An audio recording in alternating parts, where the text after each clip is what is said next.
The envelope was still in my coat pocket when I realized the key no longer fit. It was one of those thin windowed envelopes from Gulf Coast Utilities. Pale blue logo in the corner. Amount due. For $117.36 printed in officious black ink.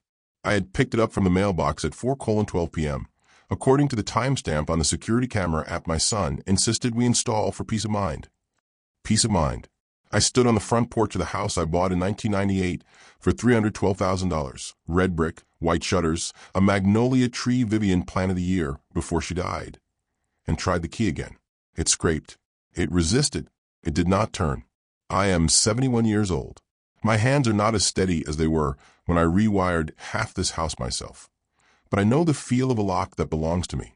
This one did not. For a moment I thought I'd taken the wrong key from a ring. I carry only 3. Front door, back door, and the small brass one for the shed where I keep my tools, and the old Craftsman lawnmower. I tried them all. Nothing. The late November air had that wet, metallic smell it gets before a storm. My grocery bags, 2 plastic ones from Winn-Dixie, $86.43 worth of modest living. Cut into my fingers. A carton of eggs, tilted dangerously. I set the bags down on the porch swing Vivian and I bought at a yard sale in 2003. $50. I sanded it myself, repainted it white. I knocked. Not politely. The kind of knock you give when you assume someone inside has simply forgotten to unlock the door. Footsteps? Quick. Confident.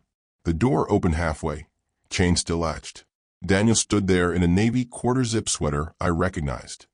I paid for it last Christmas. His hair was neatly combed, his jaw tight.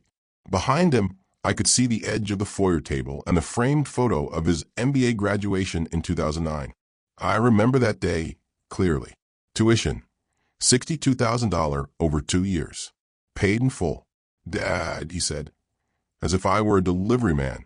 My key doesn't work. Yes, he replied. I changed the locks this morning. He said it the way someone might say they changed a light bulb. I stared at him. The chain between us looked thin, decorative, almost delicate. You changed the locks, I repeated. We need to talk about responsibility, he said. You didn't pay the electric bill. It's overdue. $417. I reached into my coat and pulled out the envelope. It arrived today. It was due on the 15th. It's the 18th. There's a grace period of 2 days. I've never missed a payment in my life. He exhaled sharply, the way he does before explaining something to an employee who's disappointed him. This is exactly the issue. You think because you used to handle everything, you still can. But things slip. I can't have the power shut off in a property tied to my business address. Property tied to my business address. The house has been in my name for 28 years.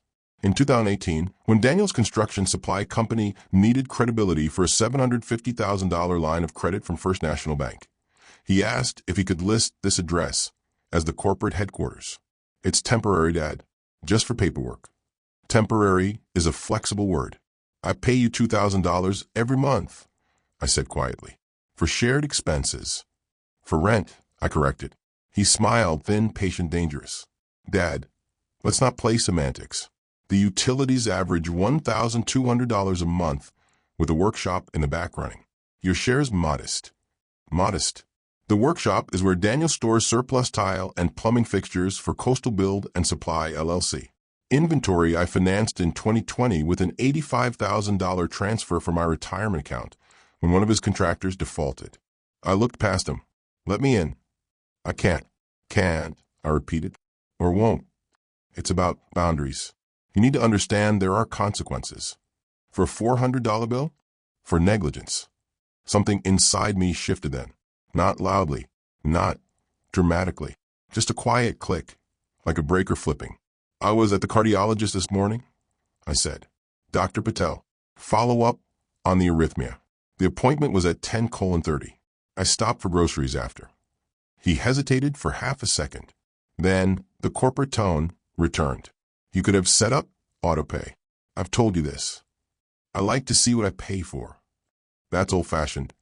Yes, I said. I am. Behind him, I heard Melissa's voice, my daughter-in-law. Is he still out there? Still out there. Yes, Daniel answered. We're discussing it. The chain rattled slightly as he shifted his weight. I'll transfer it right now, I said. Open the door. It's not just about the money. Of course it wasn't.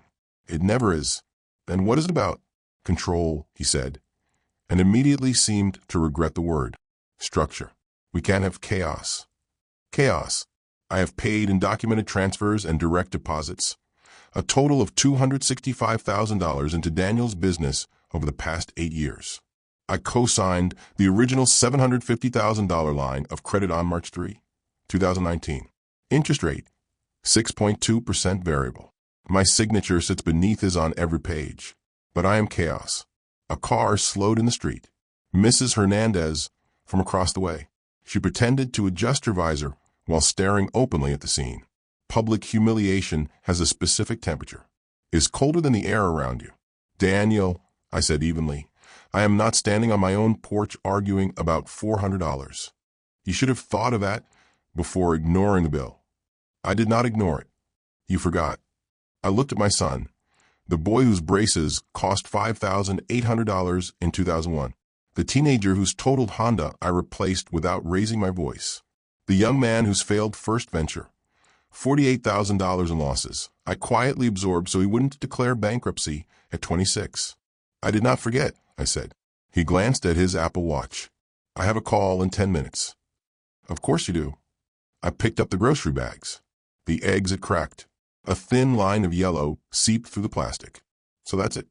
I asked, You're locking me out? Until we straighten this out. Maybe it's time you consider assisted living. Somewhere simpler. Utilities included. There it was. Not $400. An exit strategy. The chain slid. The door closed. The lock clicked with a sound so final it seemed to echo down the street. I stood there for a long moment, the envelope still in my hand. Then I did what I have always done when faced with a problem. I sat down on the porch swing, and I began to calculate. If you believe older voices still matter, support this channel with a like and a subscription. I did not go to a hotel. That would have been dramatic, expensive, emotional. Instead, I drove to the parking lot of First National Bank on Jefferson Avenue and turned off the engine at 4:47 p.m. The dashboard clock glowed a calm, indifferent blue. The building itself was already closed. Glass doors reflecting the gray sky, the American flag hanging limp beside the entrance. I sat there with 2 broken eggs, soaking into a paper grocery bag, and began listing numbers in my head.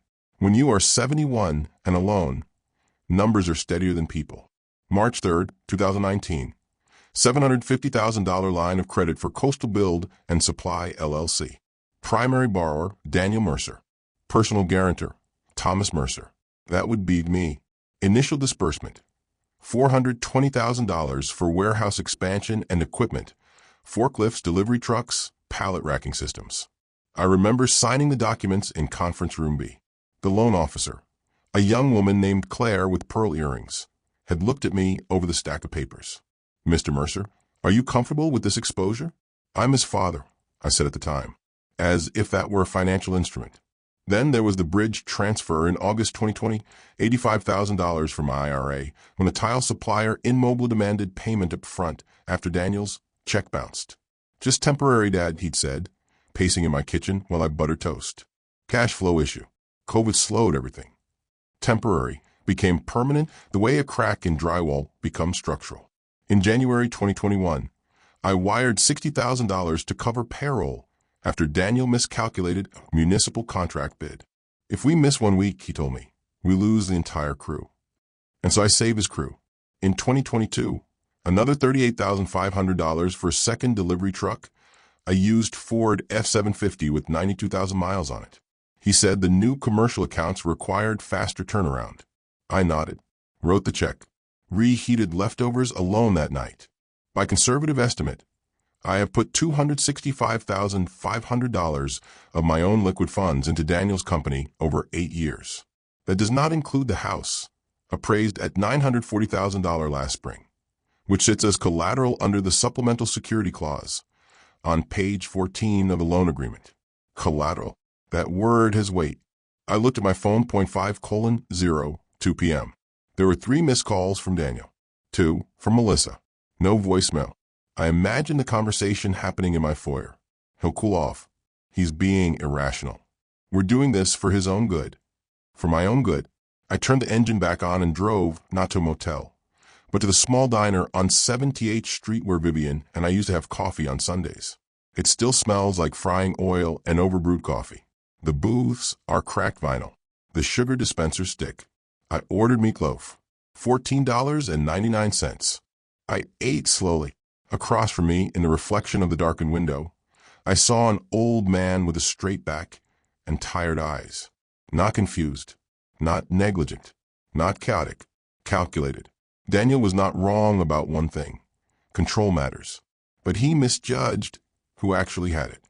At 6:13 p.m., my phone buzzed again. This time a text. Daniel, Dad, let's not escalate this. Just transfer the $417.36 and we can discuss next steps. Next steps? As if I were a tenant behind on rent. I typed nothing. Instead, I opened the Notes app and wrote a different list. Personal guarantee revocation options. Loan covenant compliance review. Business address misrepresentation. Utility allocation audit. Workshop versus residential usage.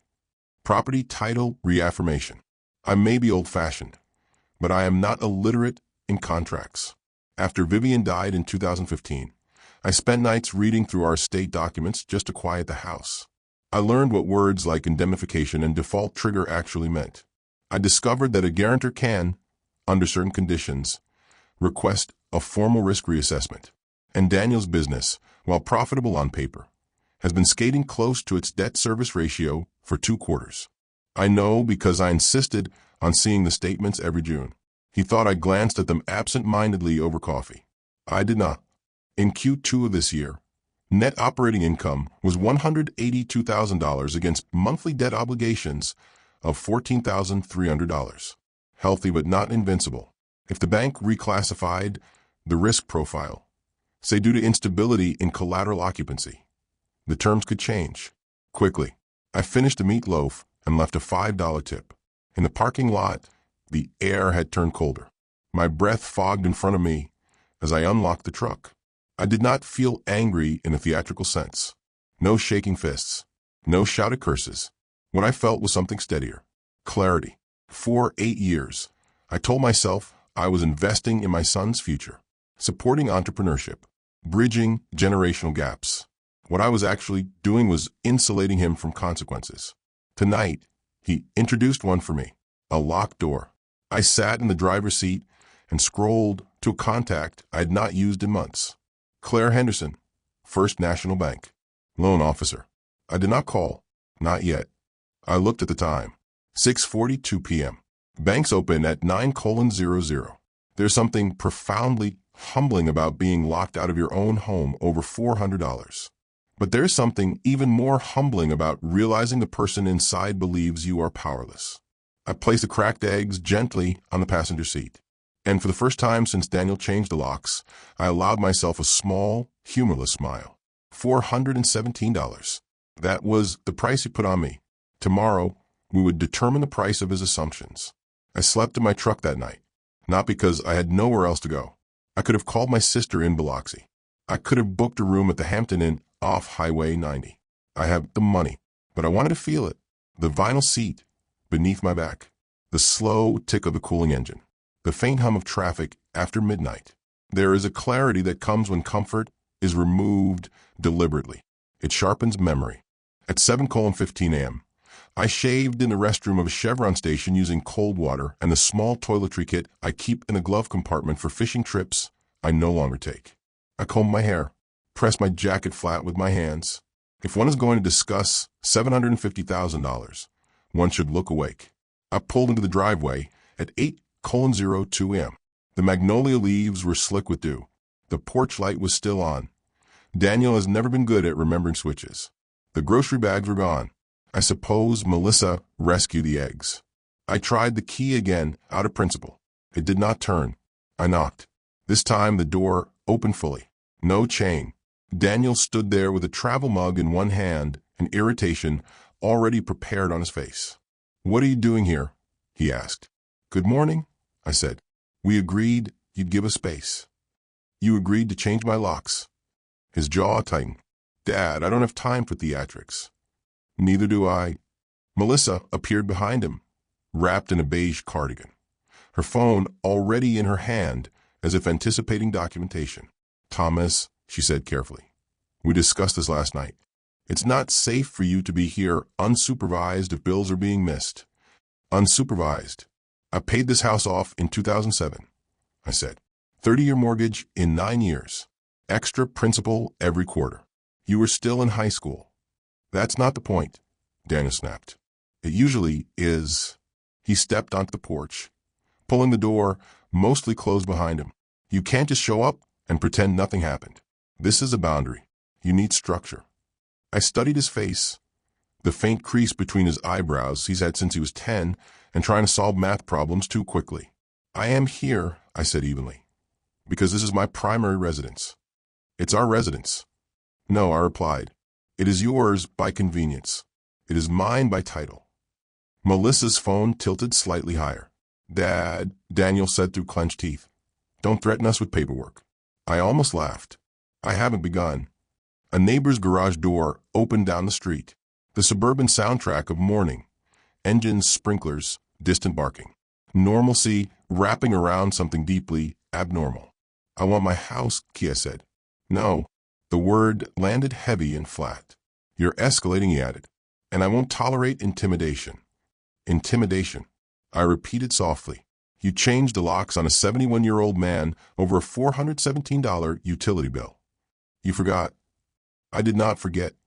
We stood there, two men separated by 30 years and a mortgage. "I'll call the police," Melissa said suddenly. "For what?" I asked without raising my voice. "For trespassing." The word floated absurdly between us. "This property," I said, "is recorded under deed book 4821, page 317, Harrison County Registry.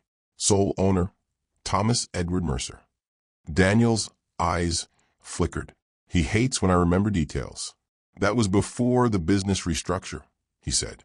"The business restructure," I replied, "did not transfer ownership. It added a conditional lien under the supplemental guarantee." He stared at me.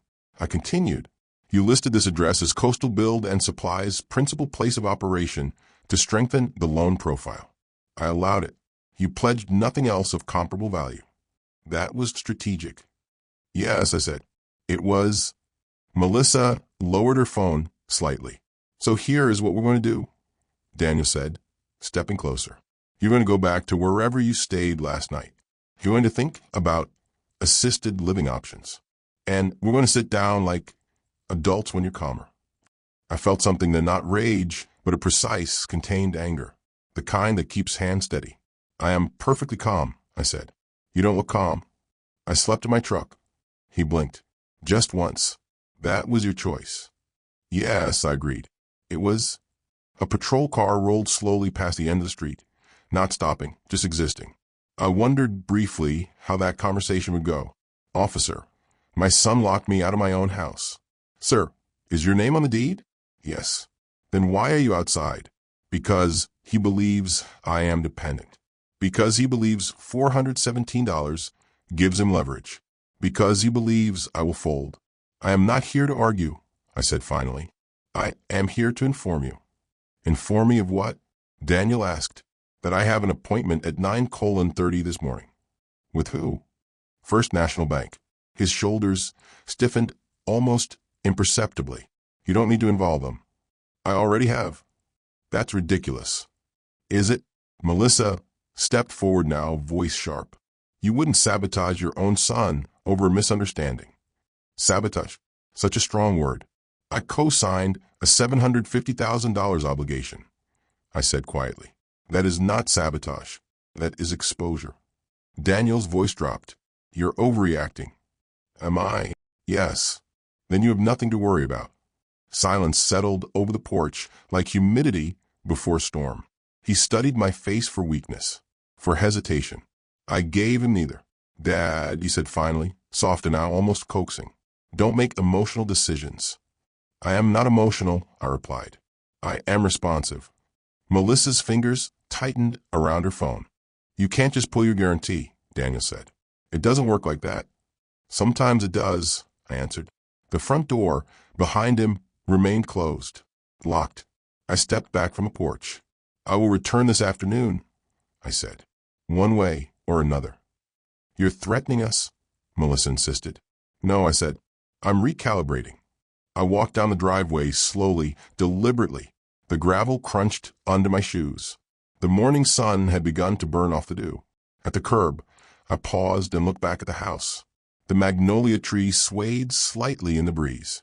Daniel stood in the doorway, arms crossed now, confident again. He still believed this was about a utility bill. I opened my truck door and got inside. 9:30 a.m. Conference room B. I intended to discuss what happens when collateral occupancy becomes unstable, when guarantor relations deteriorate, and when risk assessments shift. $417. That was the trigger. $750,000 was the conversation. And I have always been very good at conversations about money. Conference room B had not changed in 7 years. Same oval walnut table. Same abstract painting that looked like a storm over water. Same faint smell of carpet cleaner and coffee that had been reheated too many times. Claire Henderson entered at exactly 9:31 a.m., tablet in hand, pearl earrings intact. She was older now, a few lines at the corners of her eyes, but still precise. Mr. Mercer, she said, offering her hand. It's been a while. It has. We sat opposite each other. A legal pad lay in front of me, though I had no intention of writing anything down. I preferred to listen first. I understand this is about coastal build and supply, she began carefully. It is. She tapped her tablet. The account is current. No missed payments. Debt service ratio within covenant thresholds. Is there a concern I'm unaware of? Yes, I said. There is. Her expression shifted slightly. Professional alertness. I would like to initiate a formal review of my personal guarantee. Silence. That's unusual, she replied. So I was sleeping in my truck last night. Her eyebrows lifted, but she did not interrupt. I am the sole titled owner of 1847 Magnolia Ridge, I continued. The property listed as supplemental collateral under Section 4.2 of the loan agreement dated March 3, 2019. That is correct. As of yesterday afternoon, I was denied access to that property by the primary borrower. Claire blinked. I'm sorry, denied access? Locks changed. Entry refused. She set the tablet down. Mr. Mercer, this is a family dispute. No, I said evenly. It is a collateral stability issue. She leaned back slightly. The property remains legally yours. Functionally, I replied, it does not. She was quiet for several seconds. Then, what specifically are you requesting? I want the bank to reassess risk exposure under my guarantee. Immediately. Are you seeking to withdraw it? If possible. Claire exhaled slowly. You understand that a personal guarantee cannot simply be canceled on a performing loan without cause. I am providing cause. She folded her hands. The guarantee was central to approval. Without it, the risk grade would have shifted 2 tiers higher. Interest would have increased, possibly declined altogether. I am aware. And you are prepared for the consequences to your son's company? There it was, the moral question. I am prepared, I said, for consequences to align with accountability. She studied me carefully now. Is there abuse? She asked quietly. No. Financial misappropriation? Not directly. Then what has changed? Leverage, I answered. She nodded slowly. She understood that word. I slid a single sheet of paper across the table. A printed copy of the deed record. Sole ownership, I said, unencumbered except by this supplemental lien. She glanced at it. If the guarantor's residency is unstable, I continued, and if occupancy control is disputed, does that not alter the collateral risk profile? Claire did not answer immediately. Instead, she opened the loan file fully on her tablet. Technically, she said carefully, if the guarantor declares diminished cooperation or revokes support for renewal, the bank can initiate a covenant review. And what does that review entail? Updated financial statements, potential collateral revaluation, possible adjustment to credit line availability, suspension. I asked, in extreme cases, would forced reassessment qualify as extreme? Her lips pressed together. Mr. Mercer, Your son's company employs 27 people. I am aware. I paid their payroll in January 2021. She looked up sharply. He did not disclose that. He would not. Silence again. Here is my position, I said calmly. I will no longer serve as passive insulation. If Coastal Build and Supply stands on its own, it will survive review. If it does not, then perhaps it never should have scaled to $2.4 million in annual revenue on borrowed security. Claire tapped something on the tablet. The current outstanding balance is $612,400, she said quietly. I know. If the bank reclassifies risk, we may freeze further draws on the credit line pending documentation. That would be appropriate. Daniel will view this as hostile. I view being locked out of my own home as hostile. Her eyes softened slightly. This will trigger a call from our commercial risk department. Likely today. I expect it. She hesitated. You could speak with him first. I did, I replied. On my porch. That seemed to settle something inside her. Very well, she said finally. I will flag the account for guarantor-initiated review. You will receive formal notice within 24 hours. Until then, no additional disbursements will process. I nodded. And Claire, I added gently, please document that this request stems from instability in guarantor occupancy and breakdown of cooperative conditions. She gave a small professional smile. You always did read the fine print. I wrote some of it, I replied. We stood. At 10:07 a.m., as I stepped back into the sunlight, my phone vibrated. Daniel. I let it ring once, twice, 3 times. On the 4th, I answered. What did you do? He demanded, no greeting. I recalibrated, I said. You called the bank? Yes. They froze the line. Temporarily. Dad, do you understand what you've done? Yes, I replied evenly. Do you? There was breathing on the other end. Fast. Controlled panic. We had a materials order scheduled for 11:30, he said. $78,000. Then you should have paid the utility bill, I answered quietly. That's not funny. I am not joking. You're risking everything. No, I said. I am removing my risk. Silence stretched between us. This is insane, he whispered. $417, I reminded him. You're destroying my business over $400. No, I corrected. You did that when you decided I was disposable. The line went dead. I stood in the bank parking lot for a long moment, watching clouds move slowly across the Gulf sky. There is a peculiar calm that comes when you stop absorbing someone else's consequences. By noon, the risk department would be reviewing spreadsheets. By afternoon, vendors would be asking questions. And by evening, Daniel would understand something he had never calculated before. Leverage works both ways. By 2:14 p.m., Daniel's name was trending in my missed calls. 8 calls, 3 texts. The first text had been restrained. Daniel, this is temporary, right? Tell me this is procedural. The second less so. Daniel, they froze the credit line. Vendors are calling. The third dispensed with dignity altogether. Daniel, Dad, pick up the damn phone. I did not. Instead, I drove past Coastal Build and Supplies warehouse on Industrial Park, Drive 3:05 p.m. The roll-up doors were open. A flatbed truck idled outside, stacked with shrink-wrapped pallets of ceramic tile. 2 employees stood near the loading dock, hands on hips, confusion written plainly across their faces. Daniel's black F-150 was parked crookedly near the entrance, a small sign of internal disorder. I did not go in. Not yet. At 3:22 p.m., my phone rang again. This time it was not Daniel. It was a number from the bank. Mr. Mercer. A male voice said briskly. This is Alan Brooks, Commercial Risk Division, First National. I expected your call.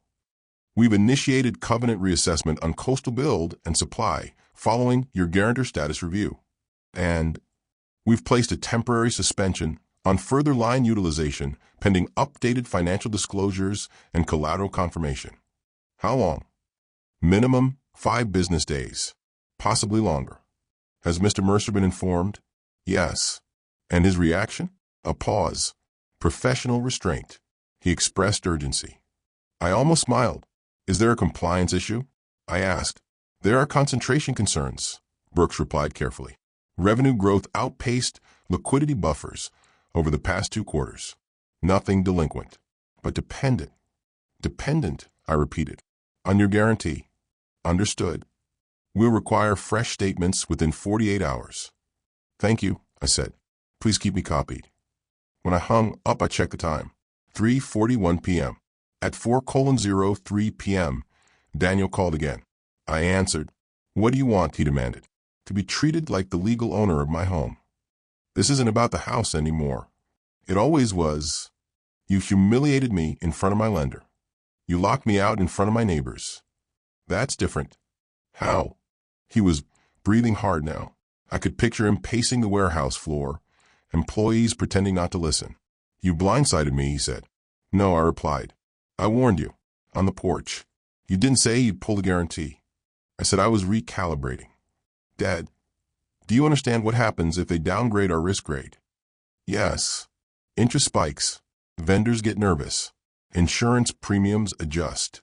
We lose leverage. Welcome, I said quietly, to consequences. There was a long silence. Then softer. You're my father. Yes. And fathers don't sabotage their sons.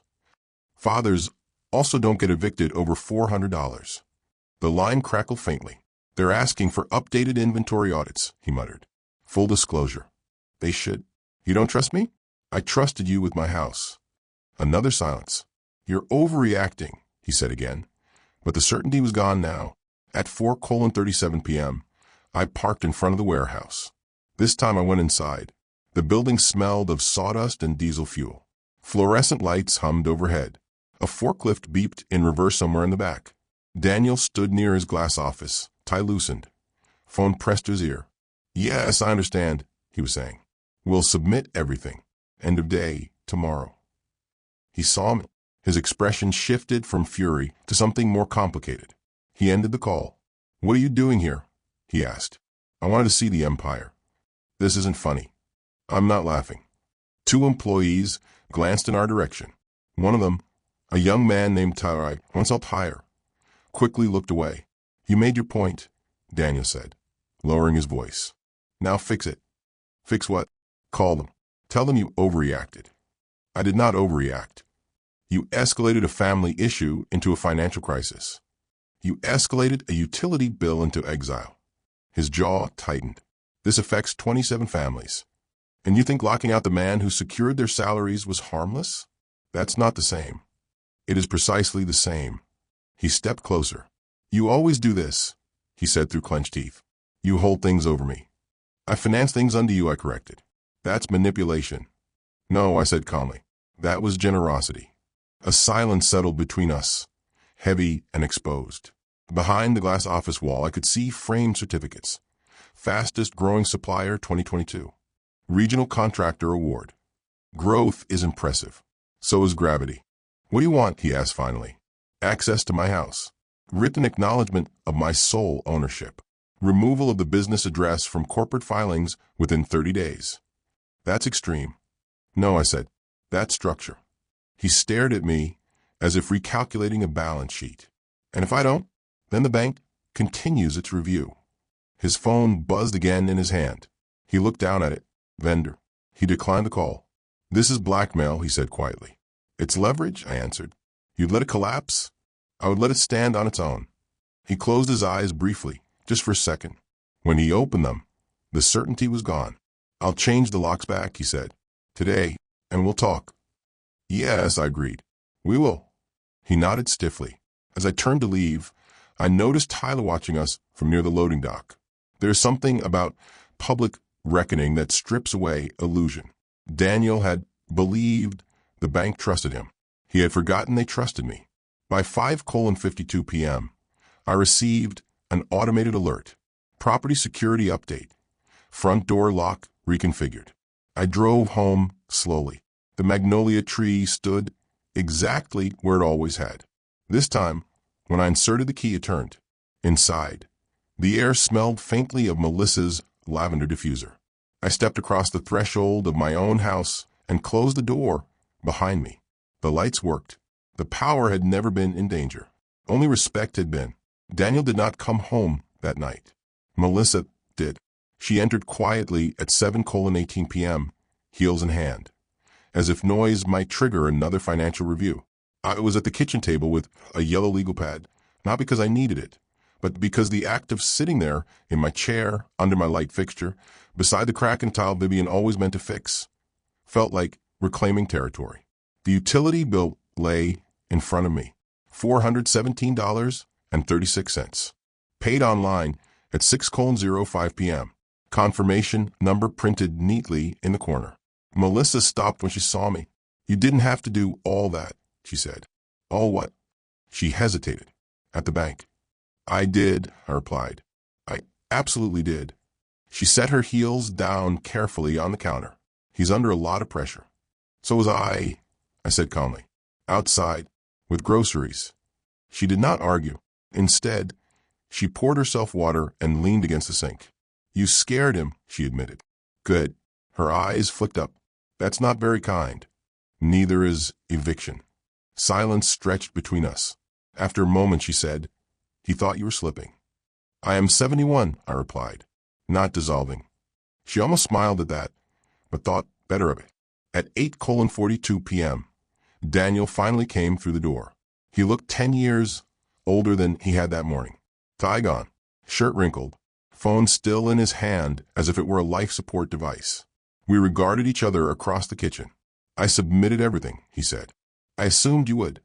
They're digging into liquidity ratios, inventory aging, even vendor concentration. They should have done that sooner. He pulled out a chair and sat down across from me. For a long moment, neither of us spoke. Then, you embarrassed me, he said quietly. I corrected you. I built that company. Yes, I agreed. On borrowed oxygen. His jaw tightened, but he did not explode this time. I was trying to protect you, he said. From what? From managing things you can't keep up with. The electric bill? The bigger picture. I leaned back in my chair. The bigger picture, I said slowly, is that you became comfortable believing my assets were yours. That's not fair. It is precise. He ran a hand through his hair. I need a structure. You need a control, I corrected. And you don't. I need respect. The word landed heavy. Melissa remained by the sink, silent witness. Daniel looked at the legal pad in front of me. What's that? He asked. A draft. Of what? New terms. He stared. I am not withdrawing my guarantee today, I continued evenly. But it will no longer be unconditional. You can't just rewrite. I can refuse renewal. That stopped him. The current credit line matured in 11 months. Automatic extension required guarantor affirmation. I had no intention of affirming blindly. What are you proposing? He asked carefully. 3 things. I held up a finger. 1. This house remains solely residential. Corporate filings will be amended within 30 days. New principal address secured independently. A second finger. 2. Any future capital infusion from me converts to documented equity, not informal transfers. A third. 3.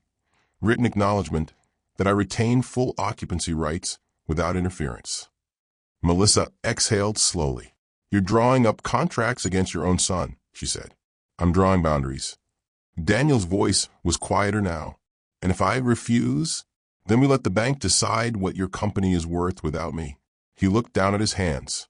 For the first time since he was a teenager, he looked uncertain. You'd really let them downgrade us, he asked, if necessary. You'd risk the employees?